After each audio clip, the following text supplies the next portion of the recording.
नमस्कार दोस्तों, स्वागत है आपका आपके अपने यूट्यूब चैनल मन अप स्टोरीज में। दोस्तों, एक नई कहानी है जिसका नाम है जीवन इसी का नाम है। तो चलिए इस कहानी को शुरू करते हैं। हल्के जाड़ों के दिन धूप अभी सुहानी लगनी शुरू ही हुई थी। ऐसे में छोटे से गांव में 7 साल का लड्डू आंगन में खाट डाले बैठा है और पढ़ने में मग्न है। तभी किसी ने उसके सिर पर हाथ फिराया और बोला, क्या पढ़ रहा है लड्डू? काका। वो गांव में पिताजी को काका ही कहते हैं। कल का पाठ याद कर रहा हूँ। आपको कुछ काम है? लड्डू ने साथ ही प्रश्न भी पूछ लिया। सामने उस बच्चे के पिता खड़े थे, जिनका नाम सुमेर था। गांव में उनकी नेक नियति के लिए जाने जाते थे। सुमेर के 3 लड़के थे। बड़ा वाला पहली बीवी का था, जो 4 साल में स्वर्ग सिधार गई थी। बाकी 2 दूसरी की, जो 6 साल बाद ही स्वर्ग सिधार गई। सुमेर ने कहा, जा अपने भाइयों को बुला ला। लड्डू ने किताब बंद करते हुए कहा, अभी बुला कर लाता हूँ काका। इतना कहकर वो सीधा उनके खेतों के किनारे से बहने वाली नहर के पास पहुंचा। देखा तो उसके दोनों भाई नहा कम रहे थे, बल्कि मस्ती ज़्यादा कर रहे थे। उसका बड़ा भाई बलराम बोला, देख बंसी, अब मैं सबसे ऊंची कूद लगाऊंगा और 1 फुट दूर गिरूंगा। और फिर छलांग लगा दी। लड्डू से छोटा बंसी ताली बजा बजा कर हंसने लगा। लड्डू बोला, बड़े भैया, काका बुला रहे हैं तुम दोनों को।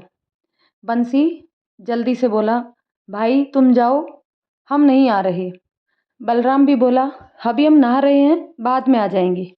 लड्डू बोला, चलना है तो अभी चलो, ना तो बोल दूंगा मैं आप लोग नहीं आ रहे। बलराम नहर से बाहर निकलते हुए बोला, रुक, चल रहे हैं। और तीनों घर पहुंचे। काका इंतजार कर रहे थे।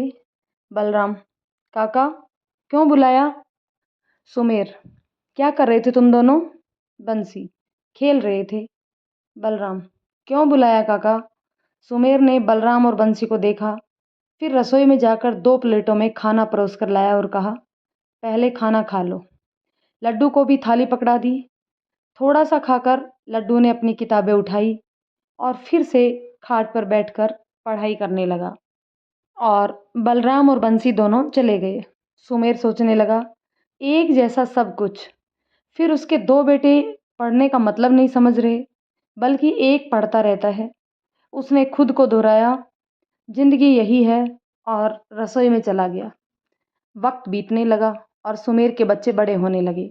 सुमेर ने पूरी कोशिश की कि उसके बाकी दोनों बच्चे भी पढ़ना लिखना जान जाए, मगर वो दोनों को पढ़ाई में कोई भी रुचि नहीं थी। वो बस मस्ती करते। गांव का स्कूल 8वीं तक ही था और ये लड्डू का आखिरी साल था, जबकि बंसी और बलराम पढ़ाई छोड़ चुके थे। एक दिन सुमेर खेत से घर वापस लौटा तो देखा लड्डू हमेशा की तरह पढ़ रहा था और बलराम चूल्हे पर कुछ बना रहा था और बंसी सब्जी धो रहा था। सुमेर ने पहली बार उन दोनों को काम करते देखा। सुमेर ने मुंह हाथ धोया और रसोई में आया। तब तक बलराम सब्जी छोंक कर आटा गूंदने जा रहा था। सुमेर ने बंसी को चौके से हटा उठने का इशारा किया और खुद चौकी पर बैठ गया और आटे में पानी डालते हुए बलराम से पूछा, खाना बनाना कैसे आया तुमको? बलराम सीधे बोला, काका तुमको रोज बनाते देखता हूँ तो आ गया। सुमेर ने देखा बलराम ज़्यादा पानी डालने वाला था, तो सुमेर ने उसका हाथ रोककर कहा, इतना पानी काफ़ी है, ज़्यादा डालोगे तो गीला हो जाएगा। फिर प्यार से बोला, जिंदगी भी ऐसी ही है, इसमें सब कुछ सही मात्रा में डालना चाहिए, नहीं तो बिखर जाती है। अगर थोड़ा तुम दोनों पढ़ लिख लेते तो तुम्हारा ही काम आता। बलराम हमेशा सीधी बात करता था। तो फिर से बोला, मेरे हिस्से का लड्डू पड़ रहा है, इसलिए उसको कोई काम का नहीं कहता, और बंसी मेरा जैसा ही है, उसको समझाकर कोई फ़ायदा नहीं। इसलिए काका, तुम लड्डू की पढ़ाई के बारे में सोचो, उसे आगे कैसे पढ़ाओगे। आटा गूंज चुका था और बलराम हाथ पोंछता हुआ रसोई से बाहर चला गया।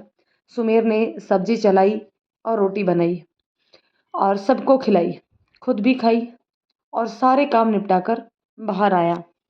तीनों को साथ बिठाया और बोला, लड्डू तुम पढ़ना चाहते हो जानता हूँ, इसलिए अगली साल से तुम्हें किसी छात्रावास में डाल दूंगा, मगर बलराम तुम क्या करना चाहते हो? और बंसी तुम? बंसी सीधा बोला, जो बड़े भैया करेंगे वही करूँगा। इतना कहकर वो खाट पर जाकर सो गया।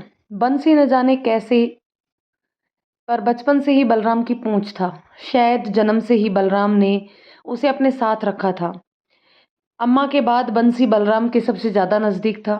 बलराम अपनी आदत के अनुसार बोला, काका जो तुम कर रहे हो वही करूँगा, खेती करूँगा। हमारे जितने सारे खेत हैं जिनको और लोग भी जोतते हैं और वो सब सही से नहीं जोतते, तो मैं ठीक से करूँगा बस। अगर सब पढ़ लिख कर बाहर चले गए तो गांव में कौन रहेगा? इतना कहकर वो भी पलटकर सो गया। सुमेर ने जब बलराम की बातें सुनी तो जी चाहा कि उसे गले से लगा ले। वो समझ गया था कि उसकी परवरिश सही है। बलराम और बंसी किसी गलत रास्ते पर नहीं है। अजब गजब से मोड़ दिखाती है ये जिंदगी। कभी सुमेर को लग रहा था कि उसके दोनों बच्चे बिगड़ गए, मगर आज गर्व था उसके लिए। सुमेर फिर सोचकर हंस दिया और बुदबुदाया, जीवन इसी का नाम है। फिर सोते हुए बलराम और बंसी दोनों को चादर से सही से उड़ाई और सोने चला गया। सुमेर ने लड्डू के लिए स्कूल ढूंढकर उसका एडमिशन करवा दिया। लड्डू 3 दिन बाद जाने वाला था। सुमेर खुश था। वजह भी थी, उसका बड़ा बेटा खेतों में मन लगाकर काम कर रहा था और बंसी भी। दोनों अपना नाम लिखना जानते थे, थोड़ा बहुत पढ़ना लिखना भी जान गए थे। सुमेर के पास अब कोई टेंशन नहीं थी। अगले दिन सुमेर खेत से आया और आते ही बिस्तर में लेट गया। उसने कंबल ओढ़ा मगर फिर भी कंपन होने लगी। घर में सिर्फ लड्डू ही था। बंसी और बलराम खेत में ही थे। अलबत्ता सुमेर 4 बजे ही आ गया था। लड्डू ने देखा काका कांप रहे हैं। उसने जल्दी से रजाई निकाली और उसको ओढ़ा दी, मगर सुमेर अभी भी कांप रहा था। उसने जल्दी से एक और रजाई उनके ऊपर डाल दी। सुमेर की कंपन थोड़ी कम हो गई थी, मगर जब सर छूकर देखा तो तेज बुखार था। वो जल्दी से बाहर गया, किसी बच्चे को बलराम को बुलाने के लिए भेजा। वो वापस काका के पास बैठ गया। 10 मिनट बाद बलराम आ गया। उसने देखा तो बंसी से पानी लाने को कहा और काका के सिर पर ठंडी पट्टी रखने लगा। फिर लड्डू से बोला, देख लड्डू, मैं वैद्य जी को लेने जा रहा हूँ, तू ये पट्टी बदलते रहना, पानी गर्म हो तो बदल लेना। और बंसी तू काका के हाथ पैर पर ठंडे पानी की पट्टी रख, मैं जल्दी से आता हूँ। बलराम साइकिल लेकर निकल गया। 16 साल का बलराम इतना भी बड़ा नहीं था, मगर बहुत ही समझदार था। वो बैद जी के घर गया। बैद जी घर से कहीं जाने के लिए निकल चुके थे। बलराम मुख्य सड़क की ओर दौड़ा तो बैद जी दिखाई दिए। बलराम उन्हें घर चलने को मना कर लेकर घर पहुंचा। घर पहुंचकर देखा तो दोनों भाई वैसे ही कर रहे थे जैसा वो कह कर गया था। बैद जी ने औषधि दी, एक तो खिला दी और एक खाने के बाद देने को कहा। बलराम रसोई में गया तो बंसी भी जाने लगा। तो लड्डू बोला, बंसी तुम यहीं रुको, काका के पास बैठो, बड़े भैया की मदद मैं कर देता हूँ। बलराम ने सब्जी काटी और चढ़ाने की तैयारी कर रहा था कि लड्डू आटा गूंदने लगा। वो भी ज़्यादा पानी डालने वाला था, तभी बलराम ने उसका हाथ पकड़ा और फिर बिल्कुल वैसी ही कही जो काका ने उससे कही थी। लड्डू सुनकर खुश हुआ। बलराम बोला, तू सब्जी देख, मैं गूंदता हूँ। थोड़ी देर बाद बलराम थाली में खाना परोस कर लेकर आया। उसके पिताजी को होश अभी भी आया था। वो उठने की कोशिश करने लगे तो बंसी ने दीवार से तकिया थोड़ा ऊंचा लगाते हुए कहा, काका तुम लेटे रहो, अभी बुखार है।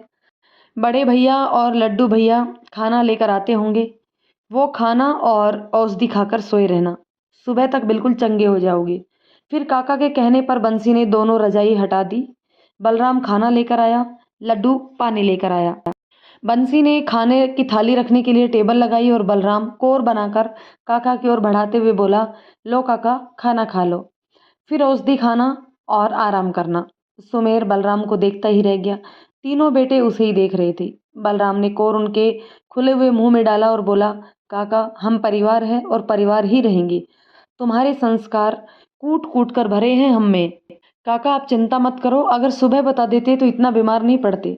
फिर बंसी और लड्डू की तरफ देखकर बोला, बंसी लड्डू जाओ, थाली में खाना परोस कर तुम दोनों खा लो। बंसी बोला, और बड़े भैया तुम? लड्डू बोला, आप काका को खिला लो, फिर आप हम साथ में ही खा लेंगे। बलराम कुछ कहता उससे पहले ही सुमेर ने संभल कर थाली में से रोटी का कोर तोड़ा और बलराम की तरफ बढ़ाते हुए बोला, बलराम मेरे साथ खा लेगा, तुम लोग भी खा लो। बलराम ने काका को देखा तो उसकी आंखें भर आई और आंखों का पानी अंदर रख और मुंह में लेते हुए बोला, काका सही कह रहे हैं। बंसी बोला, मैं भी साथ में ही खाऊंगा। इतनी देर में लड्डू सब्जी और रोटी दोनों टेबल पर रखते हुए बोला, अरे मैं भी। बलराम और सुमेर को देखकर हंसी आ गई। सुमेर बोला, ठीक है, खा लो, सब साथ में ही खाएंगे। थोड़ी देर पहले ज्वर से पीड़ित सुमेर अब बिल्कुल ठीक महसूस कर रहा था। उसके तीनों बेटे उसके साथ और एक दूसरे के हाथ से खाना खा रहे थे और साथ साथ हंसते भी जा रहे थे। सुमेर ने तीनों को गले से लगा लिया और बोला, चाहे कुछ भी हो जाए तुम तीनों अलग मत होना। भले ही शरीर से दूरी आए, मन से दूरी मत आने देना। वादा करो तीनों। तीनों ने वादा किया। खाना खाने के बाद बलराम और लड्डू ने रसोई का काम निपटा लिया और बंसी ने काका को औषधि पिलाकर सुला दिया। बलराम आया तो काका सोने की तैयारी कर रहे थे। वो बंसी और लड्डू से बोला, जाओ तुम दोनों भी सो जाओ। वो दोनों सो गए तो बलराम ने काका को कंबल सही से उड़ाया, जैसे रोज उसके काका करते थे वैसा ही किया। प्यार से उनका और दोनों भाइयों का माथा चूमा और बोला, कभी हार कभी जीत, कभी आंसू कभी हंसी, जिंदगी इसी सभी में है, जीवन इसी का नाम है। और बिस्तर पर लेट गया। इधर सुमेर सोच रहा था और रब का शुक्रिया अदा कर रहा था कि उसके आज तक के सभी अच्छे कर्मों का सिला उस रब ने उसके बच्चों को इंसानियत, आपसी प्रेम देकर और उन्हें लायक बनाकर दे दिया था। सुमेर लायक बेटों की सेवा से जल्द ही स्वस्थ हो गया। दिन जैसे पंख लगाकर उड़ने लगे। लड्डू हॉस्टल चला गया। 16 साल का बलराम और 10 साल का बंसी खेत में लग गए। बलराम को धीरे धीरे खेतों की सारी बातें समझ में आने लगी और बंसी बलराम के साथ ही रहता, पर गांव में मस्ती भी खूब करता।